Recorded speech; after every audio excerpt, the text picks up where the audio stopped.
우리 마태복음 25장 1절에서 13절까지 다 함께 합독을 하시겠습니다. 처음부터 13절까지 함께 읽겠습니다. 시작. 그때 천국은 마치 등을 들고 신랑을 맞으러 나간 10처녀와 같다 하리니 그 중에 5은 미련하고 5은 슬기 있는 자라.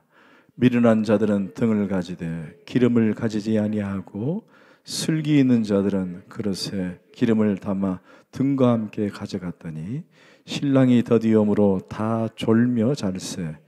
밤중에 소리가 나되 보라 신랑이로다 맞으러 나오라 하매 이에 그 처녀들이 다 일어나 등불을 준비할세. 슬기 있는 자들에게 이르되 우리 등불이 꺼져가니 너희 기름을 좀 나눠달라고 하거늘 슬기 있는 자들이 대답하여 이르되 우리와 너희가 쓰기에 다 부족할까 하노니 차라리 파는 자들에게 가서 너희 쓸 것을 사라 하니 그들이 살아간 사이에 신랑이 오므로 준비하였던 자들은 함께 혼인잔치에 들어가고 문을 닫힌지라. 그 후에 남은 처녀들이 와서 이르되 주여 주여 우리에게 열어주소서. 대답하여 이르되 진실로 너희에게 이르노니 내가 너희를 알지 못하노라 하였느니라. 그런즉 깨어있으라. 너희는 그 날과 그 때를 알지 못하느니라. 아멘. 자리에 앉겠습니다. 기도하십시다. 하나님, 우리가 지난 시간에 이어서 종말론에 대한 말씀을 같이 나눕니다. 은혜를 주시고 한 사람도 졸지 않고 모두 함께 말씀에 집중해서 이 말씀에 도전받고 주님의 기쁨이 되어지는 삶을 살게 하여 주옵소서. 감사하고 예수님 이름으로 기도합나이다. 아멘. 아멘. 오늘 읽다 보니까 슬기라는 단어가 한 10번 이상 나오는 것 같아요. 이름을 참 잘 지었어요. 슬기. 우리 교회도 슬기가 있죠? 슬기가 있습니다. 제가 보통 은행에 가면은 기억에 남는 은행이 있어요. 은행이 있습니다. 대부분의 은행 행원들이 고객이 들어가면은 앉아서 이렇게 고객 응대를 하는데 제가 우리 교회 재정을 들고 가는 은행의 그 직원은 저에게만 그렇게 친절한지는 모르겠지만은 많은 고객들이 그 행원 앞으로 가면은 이 행원이 자연스럽게 일어나서 인사를 하고 통장을 받습니다. 근데 옆에 분하고 한번 대조를 해서 딱 보니까 옆에 분은 그냥 앉아서 이렇게 돈을 받더라고요. 그래서 제가 가만히 그 자매님을 보면서 참 신임이 가고 이 사람 참 믿을 만하다라는 생각을 가졌습니다.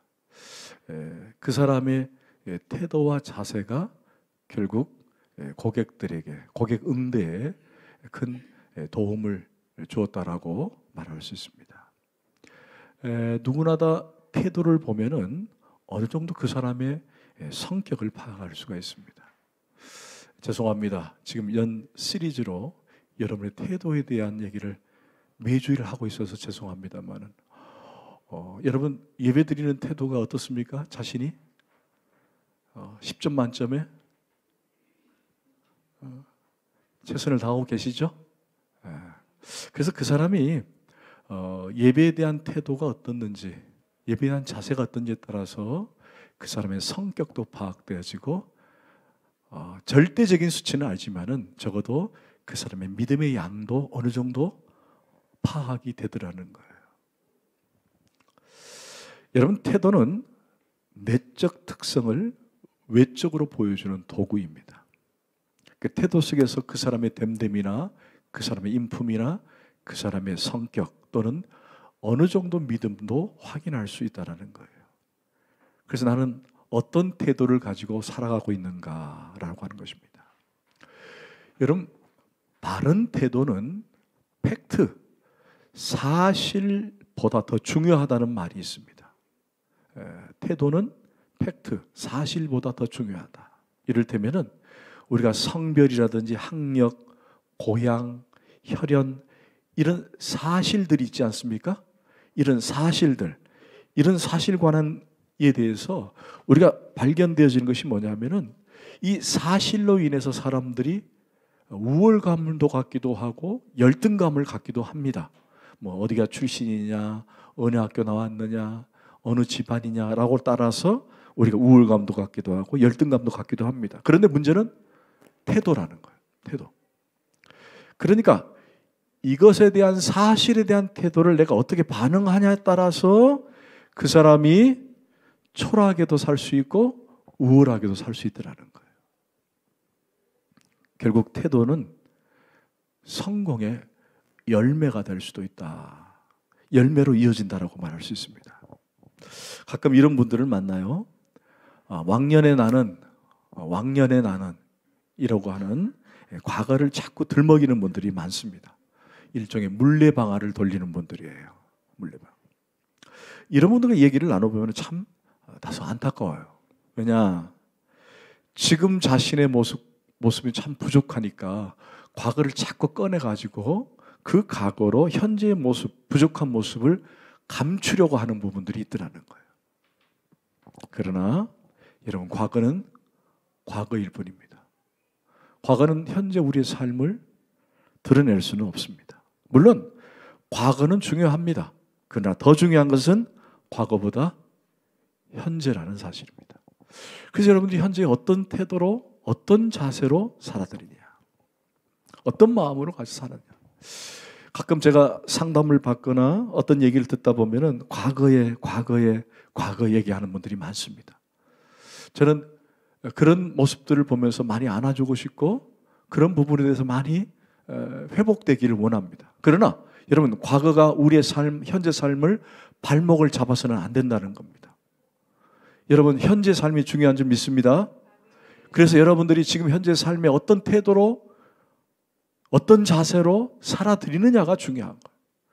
과거에 내가 그랬기 때문에 여러분, 그건 핑계일 뿐이라는 겁니다. 여러분, 우리는 어떤 삶으로 살아가느냐, 특별히 우리는 이 종말론적인 삶을 통해서 어떤 자세로, 어떤 마음가짐으로 살아느냐, 그것이 매우 중요하다는 거예요. 여러분, 성경을 한번 읽어보십시다. 빌립보서 4장 8절에서 9절까지 시작.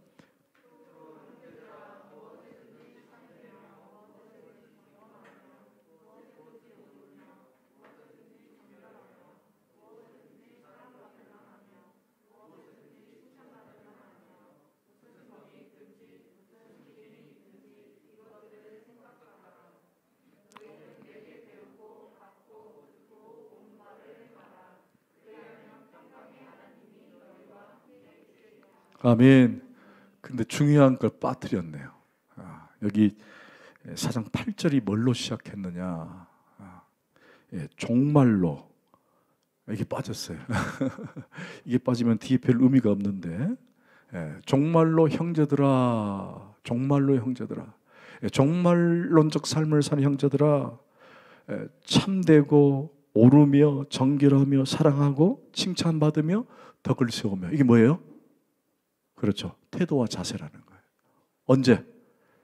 종말론적 삶을 사는 성도의 태도라는 거예요. 우리가 이 종말론적 삶을 사는 우리 성도들은 어떠한 태도와 어떠한 자세를 가져야 하는가라고 하는 것을 이 본문에서 설명하고 있는 거예요. 그래서 여러분들이 무엇을 하든지 어디 있든지 간에 여러분의 자세와 태도는 중요하다. 그리고 여러분의 자세와 태도는 여러분을 드러내고 여러분의 성품과 인격과 심지어 신앙까지도 드러낼 수 있다. 이걸 기억하고 명심하라는 거예요. 자, 성경은 이처럼 우리의 삶을 종말론적 삶에 비유합니다. 그래서 성도는 늘 종말론적 삶을 살아가야 한다는 것입니다. 자, 오늘 본문은 지난 주일에 이어서 종말에 관한 내용입니다. 사실 24장과 25장은 아주 밀접한 관계를 가지고 있습니다.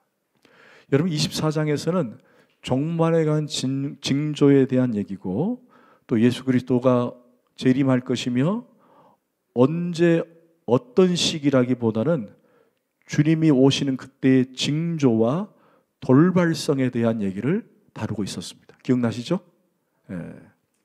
그리고 오늘 읽은 25장은 그 재림을 기다리는 성도가 어떤 합당한 삶을 살아드려야 되느냐, 어떠한 자세로, 어떠한 태도로 주님의 재림을 준비하며 살아야 되느냐라고 하는 그런 대목을 담고 있다고 하는 것입니다. 그래서 오늘 읽은 본문 25장은 크게 세 가지로 나눕니다. 자, 오늘 읽은 1절에서 13절까지는 예수 그리스도의 재림을 준비하는 성도의 마음의 자세, 태도에 대한 얘기입니다. 그리고 14절부터 30절까지 말씀은 여러분이 너무나 잘 아는 달란트 비유예요. 달란트 비유. 재림을 준비하는 자의 아주 구체적인 삶, 충성된 종의 자세에 대한 얘기입니다. 그리고 31절에서부터 46절까지는 정말 그대로 재림으로 말미암아 오는 심판에 대한 얘기를 하고 있습니다. 자, 오늘 우리가 읽은 본문의 주 내용은 매우 간단합니다. 바로 열처녀 비유입니다. 열처녀 비유. 이 열처녀는 신랑을 맞이하는 처녀들입니다. 유대인들의 결혼식에는 주로 더운 낮에 하는 것이 아니라 주로 선선한 밤에 이루어집니다. 우리야 뭐 낮에 하지만은 그 지역은 낮이 너무 덥기 때문에 밤에 이루어지는 거죠. 신랑이 먼저 신부 집에 갑니다. 신부 집에 가서 종교 의식을 행하고 그리고는 신부를 데리고 신랑 집으로 와서 결혼 혼인 잔치를 하게 됩니다. 그게 순서예요. 그래서 오늘 본문은 무엇을 비유했느냐? 신랑을 예수 그리스도로, 그리고 신부를 믿는 성도로 비유하고 있습니다. 자, 바울은 이 관계를 고린도후서 1장 2절에 이렇게 얘기하겠습니다. 시작. 내가 하나님의 열심으로 너희를 위하여 열심을 내노니 내가 너희를 정결한 처녀로 한 남편인 그리스도께 드리려고 중매함이로다. 그러나 나는 뭐라 그래야 되죠? 그리스도가 남편이고 우리는 정결한 처녀, 신부라는 거예요. 이거를 사도 바울은 정확하게 얘기하고 있습니다. 여러분, 대부분의 가정은 남편이 누구냐에 따라서 아내도 급이 달라집니다. 그렇죠? 만약에 남편이 대통령이면 아내는 영부인이 되는 거예요. 우리 주변에 남편이 사장이면 아내도 사장 부인이 됩니다.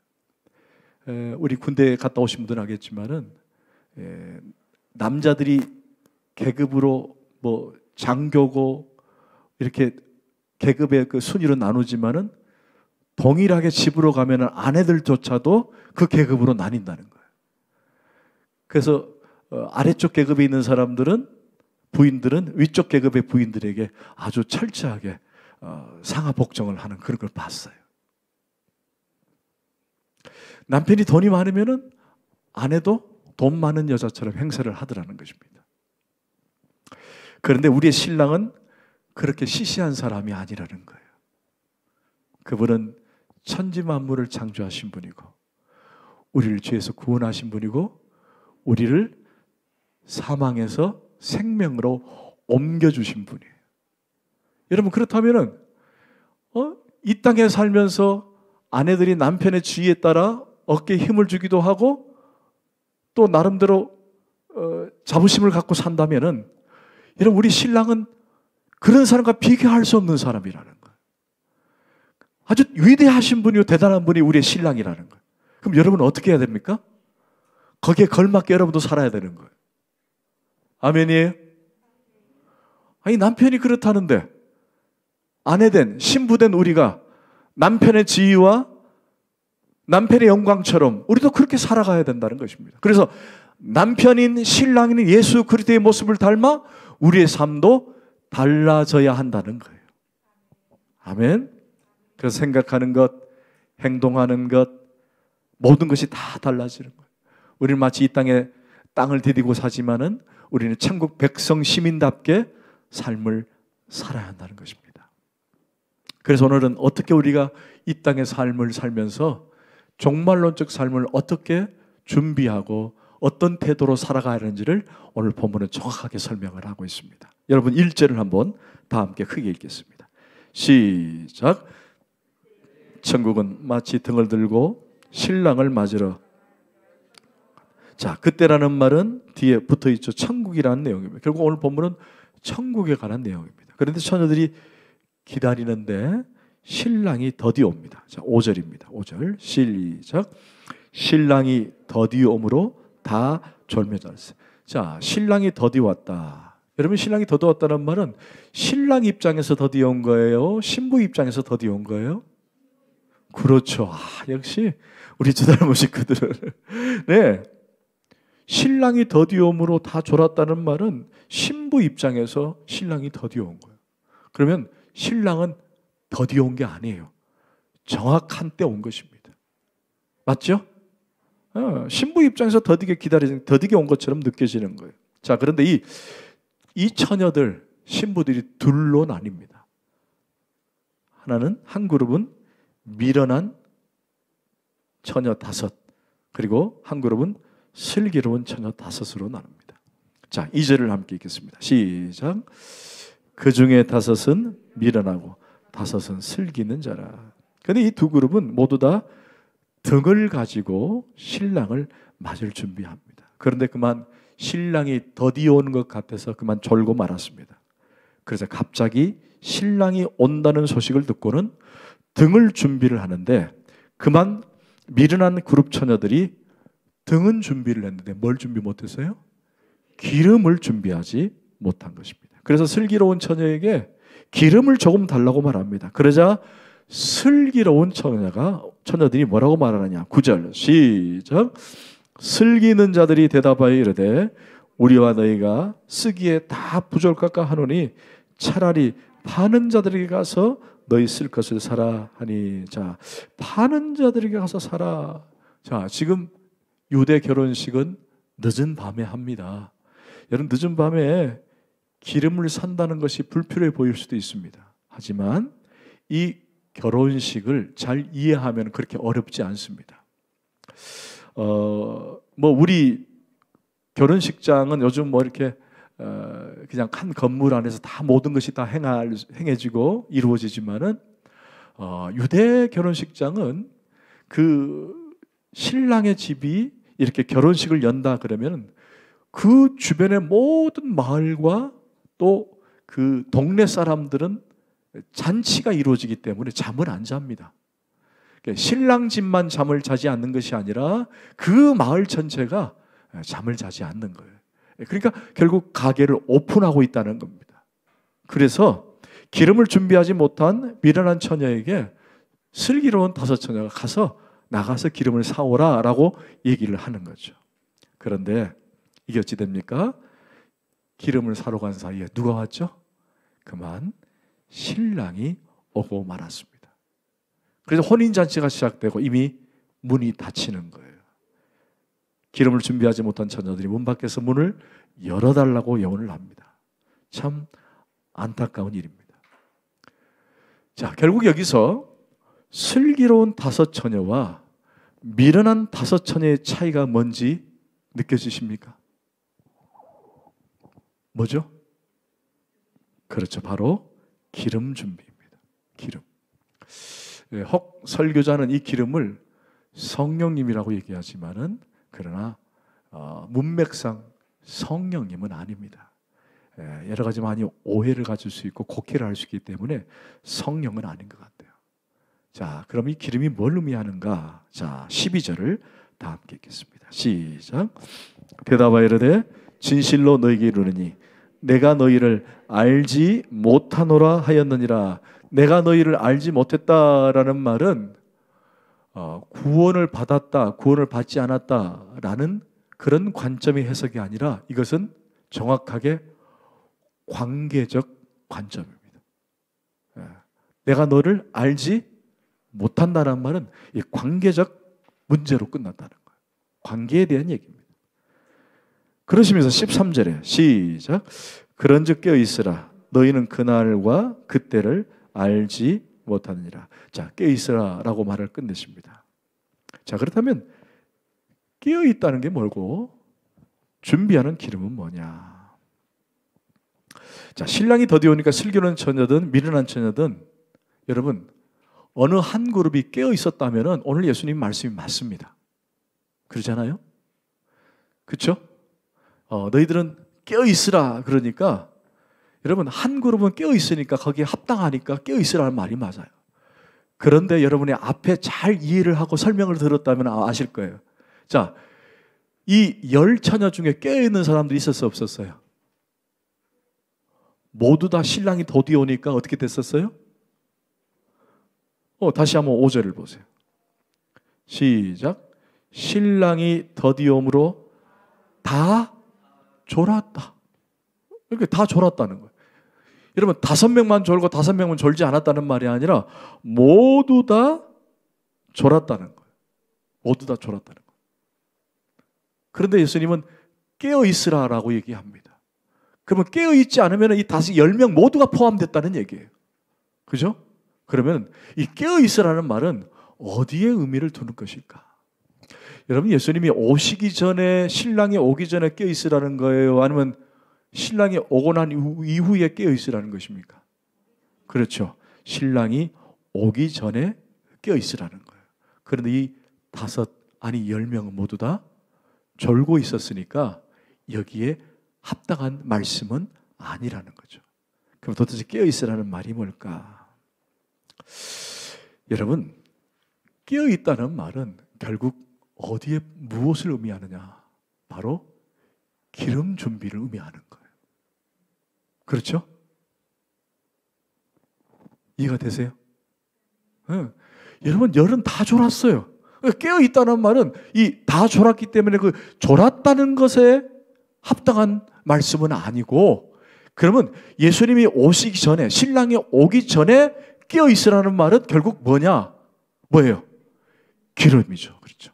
기름을 준비했느냐 안 했느냐 그 차이라는 거예요. 여기서 깨어 있다라는 말은 기름을 준비했느냐 준비하지 못했느냐 그 얘기를 하고 계시는 거예요. 여러분 이해가 되시죠? 뭐 정신을 차리라 그런 뜻이 아니에요. 결국 이것은 신랑이 오기 전에 준비를 하라는 것인데 신랑이 오기 전에 우리의 삶이 어떠해야 하는가를 설명하고 싶었던 거예요. 깨어 있으라. 네. 너희들이 어떤 삶을 살아야 되느냐 그 얘기를 하고 있는 거예요. 예수 그리스도가 오기 전에 우리는 어떤 삶을 살아야 하는가? 여러분 잠깐 구약의 레위기 24장 2절을 한번 보십시다. 시작. 이스라엘 자손에게 명령하여 불을 켜기 위하여 감난을 지는 순결한 기름을 내게로 가져오게 하여 계속해서 등잔불을 켜 둘지며. 아멘. 여기 계속해서 켜 둔다라는 말은 준비하다, 깨어 있으라 라는 그런 얘기입니다. 그러면 이 등잔불이 어디를 환하게 비추느냐? 맞은편에 떡상을 비춥니다. 성소의 구조 보면은 7촛대의 기름을 부어서 그 등이 불이 켜지게 됩니다. 그러면 그 등불이 켜지면서 어디를 비추게 되느냐? 맞은편에 떡상을 비추게 됩니다. 결국 이것은 하나의 예표입니다. 예표. 등불이 떡을 비추고 있는데 그 떡은 무엇을 상징하려고 하는 예표라는 거예요. 그게 누굴까요? 네, 바로 우리의 생명의 떡이신 예수 그리스도를 예표한 겁니다. 예표한 겁니다. 여러분 성경을 하나만 찾겠습니다. 요한복음 6장 48절 시작. 내가 곧 생명의 떡이다. 예수님 자신은 뭐라 그랬죠? 생명의 떡이다. 결국 이 등불은 떡상을 비추는데 이 떡이 예수 그리스도라는 것입니다. 여러분 왜 예수 그리스도가 떡일까요? 왜 떡일까요? 여러분 떡은 뭘 하는 것입니까? 그렇죠. 먹는 것이지만은 결국 왜 먹어요? 살기, 그렇죠. 살기 위해서 먹는 거예요. 여러분, 살았다는 말은 생명이 있다는 거예요. 결국 우리가 죽었던 우리를 살리기 위해서 십자가에서 자기 몸을 찢어서 우리에게 내어주심으로 우리가 그 떡을 먹음으로, 그 살을 먹음으로 우리는 새로운 생명을 얻은 거예요. 그래서 그분이 우리의 떡이 되는 거예요. 그 떡. 그래서 우리는 그 생명의 떡으로 살아가는 것입니다. 그래서 여러분들 늘 누구를 먹어야 되느냐? 예수 그리스도를 먹어야 되는 거예요. 그래서 그리스도를 늘 먹음으로써 우리의 삶이 풍성해지고 우리 영육간이 강건해지는 거예요. 자, 그래서 이 레위기에서 그 떡상을 비추는 등불은 뭘 상징하느냐? 이때의 등불은 바로 성령님을 상징하는 거예요. 레위기서에서의 등불은. 자, 등불은 떡을 비춰줍니다. 이 떡이 누구라 그랬죠? 예수 그리스도. 등불은 누구라고요? 성령님. 그래서 우리가 아는 성령님은 그 하시는 역할이 뭐냐? 바로 예수 그리스도를 드러내고 예수 그리스도를 알게 하는 거예요. 여러분, 등불이 다 켜져 있으면 떡이라는 걸 발견할 수 있어요. 그죠? 그 등불이 떡을 비출 때에 모든 믿는 사람들이 아, 저곳에 그리스도가 있구나, 저곳에 생명의 떡이 계시는구나 라고 알게 하는 것이 등불의 역할인데, 그것이 바로 성령님이 하시는 거라는 거예요. 여러분, 성경을 하나 찾겠습니다. 고린도전서 12장 3절 말씀 시작. 그러므로 내가 너에게 알리노니 하나님의 영으로 말하는 자는 누구든지 예수를 저주할 자라 하지 아니하고 또 성령으로 아니하고는 누구든지 예수를 주시라 할 수 없느니라. 아멘. 여러분이 예수를 주님, 예수를 그리스도라고 고백할 수 있는 것은 누구의 힘으로? 성령님의 힘으로. 그러니까 여러분이 잘나고 똑똑해서 아, 우리 예수 그리스도가 나의 구세주입니다, 우리 그분이 나의 신랑이십니다라고 고백하는 것이 아니라 내 안에서 누가 하시는 것이라고요? 성령님이 하는 거예요. 그래서 혹 막 방언을 받아야 성령을 받았다 이렇게 얘기하는 그런 그룹들이 있는데 그게 맞지가 않아요. 예. 여러분, 우리는 언제 성령을 받느냐? 그리스도가 나의 구세주 된다는 그 사실을 깨닫는 그 순간 이미 성령은 우리 안에 내재하시는 거예요. 그래서 여러분, 성령이 뭐지? 성령을 내가 못 받았는가? 여러분, 그러지 마세요. 여러분이 예수 그리스도를 시인하고 고백한 그것은 누구에 의해서? 성령에서. 여러분, 그 성령은 구약에는 떠났다가 들어올 수도 있지만은 신약에서는 영원히 떠나지 않는 분이에요. 그러니까 여러분들 지금 주님을 구세주로 고백한 그 순간 이미 여러분 안에 누가 내재하신 거예요? 성령님이. 근데 그 성령님은 주님 오실 때까지 여러분과 함께 하는 거예요. 내가 죄를 지었기 때문에 잠깐 떠나고 그 다음에 회개했으니까 다시 들어오는 분이 아니라, 그럼에도 불구하고 한 번 들어오신 분은 영원히 여러분과 함께 하시는 분이 성령님이라는 거예요. 그래서 우리가 죄를 지으면요, 그걸 깨닫게 하세요. 야, 너 믿음의 사람이 왜 그래? 그게 누가 하는 거냐? 양심이 하는 것이 아니라 성령님이 알게 하시는 거예요. 그래서 여러분들이 예수 그리스도를 나의 구세주로 고백했고 믿는 그 순간 이제 내가 기도하게 되고 오늘 자리에 나와서 주님 사랑합니다 고백하는 것은 내 의지로 하는 것 같지만 그 의지를 뒤에서 밀어주는 분이 계시는데 그것이 바로 성령님이라는 거예요. 그 여러분들은 여러분이 의심하든 상관없이, 내가 깨닫든 상관없이, 여러분이 느끼든 안 느끼든 상관없이 성경은 여러분 안에 성령님의 내재를 설명하고 있다는 거예요. 할렐루야. 그래, 여러분의 성령님이 계시는 거예요.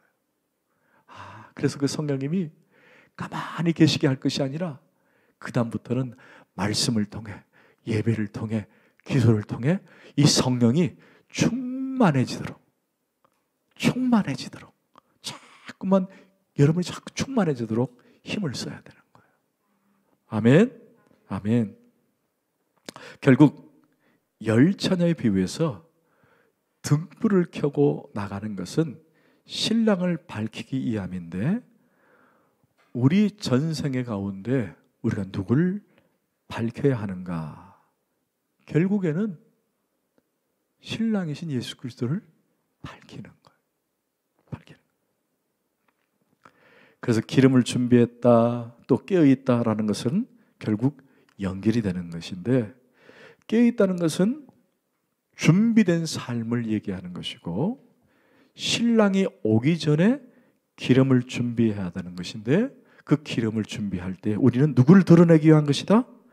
예수 그리스도를 드러내게 하는 것이다. 자, 저를 한번 보십시다. 그런데 오늘 결국 그리스도를 준비하는 우리의 태도와 자세는 어느 날 갑자기 이루어지는 것은 아니라는 거예요. 어느 날 갑자기. 여러분이 내가 깨어있다, 즉 그리스도를 드러내는 기름을 준비하고 있다라고 하는 것은 어느 날 갑자기 내가 준비하는 경우가 없다라는 거예요.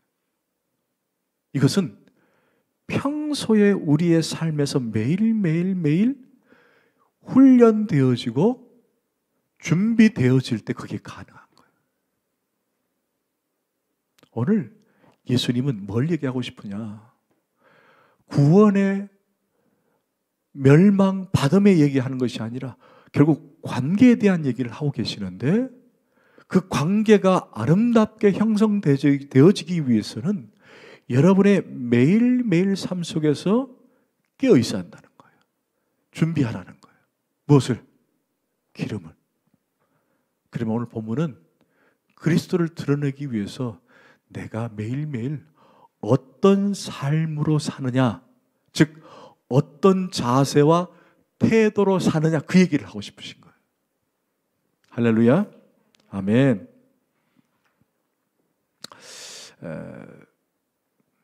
여러분, 한번 제가 질문을 하겠습니다. 여러분이 어떤 분을 채용을 했어요. 직장에서 채용을 했습니다. 근데 이 능력이 많아요. 아주 능력도 좋아요. 그런데 얼마 못 가. 이런 사람이 한 사람 있고, 조금 능력은 떨어지만은 성실하게 오래 가는 사람이 있어요. 여러분, 둘 중에 1번을 뽑겠어요? 2번을 뽑겠어요? 그렇죠. 성실한 사람을 뽑아요. 그러니까 우리가 매일매일이라는 말은 결국 성실이라는 거예요. 성실. 매일매일 성실하게 살아가는 태도가 결국은 영광을 보게 되는 겁니다. 여러분, 사진 하나 볼까요? 사진 하나 보십시다. 이게 잘 안 보이나요? 보이세요? 이게 뭐죠? 발입니다.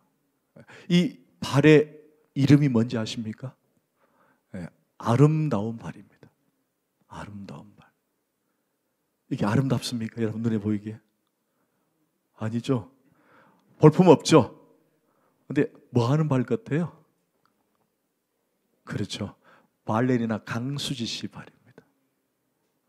발레리나 강수지 씨. 뭐 프리마돈나라고 얘기도 하고 세계적인 발레리니스트입니다. 이분이 이 발의 모습처럼 매일 부단히 이런 삶을 산 거예요. 결국은 세계적인 발레리니스트로 존경과 사랑을 받는 영광을 입게 되죠. 하루아침에 이루어지는 것은 아니더라는 거예요. 매일매일. 오늘 이 시간 여러분 발을 한번 보십시오. 이런 발이십니까? 하루아침에 이루어진 발은 아니라는 것입니다. 여러분, 우리의 주어진 사역도 마찬가지예요. 여러분의 신앙의 태도도 마찬가지입니다. 어느 날 갑자기 하는 건 아니에요. 매일매일.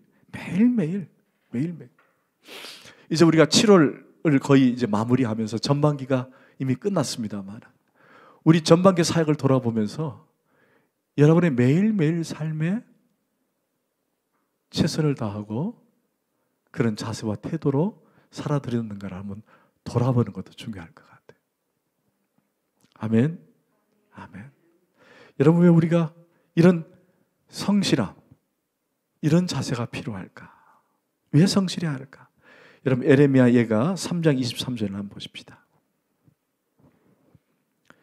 시작. 이것들이 아침마다 새로우니 주의 성실하심이 크시도소이다. 아멘. 주의 성실함이 크다는 말은 누구의 성실함을 말하는 거예요? 그렇죠. 하나님이 우리를 향한 성실함이에요. 따라합시다. 하나님이 우리를 향한 성실함이다. 여러분, 성실함은 조건이 있어요. 사랑하지 않으면 안 합니다. 그렇죠? 그래서 사랑의 덕목이에요, 성실함. 제가 좀 예를 좀 극하게 들었을까요? 여러분, 사랑하는 사람에게 매일 꽃을 갖다 줄 수 있어, 없어요? 없어요. 근데 사랑하지 않는 사람 매일 꽃을 준다는 건 좀 그렇지 않아요? 그죠? 사랑하지 않으면 성실할 수가 없는 거예요. 이게 무슨 말입니까? 하나님이 우리를 사랑하시기 때문에 성실한 것이다. 근데 그게 성실이 어떻게 됩니까? 아침마다 새롭고, 할렐루야. 그래서 그 성실이 크다라는 거예요. 얼마나 성실하십니까? 우리를 향한 성실이에요. 그러니까 오늘 본문 12절에 내가 도무지 알지 못하다는 것은 가혹한 것이 아니라 관계적 측면으로 설명한 것이에요. 관계적 측면. 즉 하나님이 우리를 향해 얼마나 성실하신가. 결국 기름을 준비한 자의 삶의 태도는 성실함이 있었던 거예요. 근데 그 성실함은 그냥 금방 하루아침에 이루어진 것이 아니라 매일매일의 삶 속에서 드러나게 되어 있다는 것입니다. 근데 이 깨어있으라는 말은 놀랍게도 시제가 현재 명령법입니다. 현재 명령법. 이게 현재 명령법은 한 번으로 끝나는 것이 아니라 매일매일 그렇게 삶을 살라라고 명령하고 있는 거예요. 명령. 그러니까 한순간 믿음의 행위로 가는 것이 아니라 꾸준히 매일매일 드러나는 거예요. 매일매일. 여러분, 어떤 사람이 오늘 갑자기 성실해서 내일 성실하다고 말할 수는 없는 거예요. 성실이라는 단어는 매일매일 주어지는 삶의 태도와 자세를 보고 그분을 성실하다고 말하지, 평소에 하지도 않다가 갑자기 성실하다? 그래서 저 사람은 성실한 사람이라고 말하지는 않는다는 것입니다. 매일매일 하는 거. 사랑하는 성도분, 우리가 하나님께 드려지는 삶도 마찬가지예요. 여러분이 어떤 자세로, 어떤 태도로 하나님께 드려지느냐, 그게 바로 성실함이 묻어나야 하는 거예요.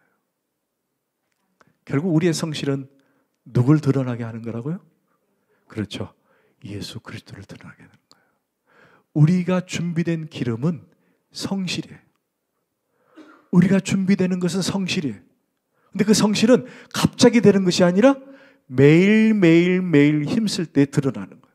그래서 그걸 성실이라고 얘기하는 거예요. 그런데 우리가 성실해서 성실하는 것이 아니라 왜 성실해야 되느냐? 하나님이 우리를 향해 성실하시기 때문에 우리가 성실한 거예요. 그런데 그 하나님의 성실은 그 근본 원인이 어디 있어요? 우리를 사랑하기 때문에 성실한 거예요. 할렐루야. 그래서 여러분의 태도가, 여러분의 자세가 늘 성실한 자로 서야 되는 겁니다. 반주를 하든 찬양을 하든 예배를 드리든 또 부엌에서 일을 하든 양육을 하든 양육을 받든 모든 자세와 태도는 성실함이 드러나야 되는 거예요. 그때 하나님이 영광 받으시고 저와 여러분에게 은혜를 주시는 거예요. 할렐루야. 그런 자세로 날마다 주님의 기쁨이 되어지는 우리 사랑하는 주의 자들이 다 되시기를 간절히 축원합니다. 그러면 여러분의 태도와 자세가 어떠해야 하는지를 오늘 분명하게 깨닫게 되는 거예요. 성실한 사람의 태도는요, 예배를 드릴 때도 어떤 태도일까요? 여러분, 성실한 사람들이 일을 부지런히 하는데 어떻게 할 것 같아요? 적극적으로 해요. 할렐루야. 적극적으로. 성실한 사람은요, 밥을 먹어도 어떻게 먹어요? 그렇죠. 적극적으로 먹어요. 막 두 그릇, 세 그릇도 먹습니다. 성실한 사람들의 공통점이에요. 자, 성실한 사람은 밥을 먹어도 맛있게 먹는 거예요. 오늘 비빔밥을 준비했으니 맛있게 먹으면서 누가 성실한지 안 한지를 보는 거예요. 여러분, 성실한 사람의 태도와 자세는 다른 거예요. 찬양을 할 때도 그냥 고개 푹 숙이고 그냥 찬양할 때도 박수를 치는지 안 치는지 모르고 그냥 이렇게. 이게 성실의 태도가 아니에요. 성실한 자는 찬양할 때, 예배할 때 핸드폰 안 봐요. 핸드폰 보는 사람은 성실한 사람이 아니에요. 그건 성실한 사람이라고 할 수 없는 거예요. 성실한 사람은 예배에 집중하는 사람이에요. 찬양할 때도 자신의 삶의 간증을 드러내고 기도를 고백하는 사람이 성실한 사람이에요. 근데 그것도 하루 한 번, 아니 일주일에 한 번 하는 것이 아니라 매일 하더라는 거예요. 그래서 우리 교회는요, 예배할 때, 목장 모임을 할 때, 사역을 할 때 성실하게 하는 거예요. 후반부를 기대합니다.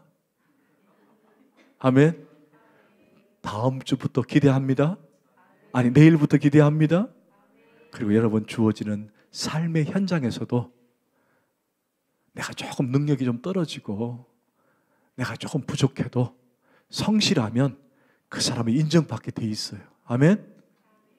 맞죠? 그렇지 않아요?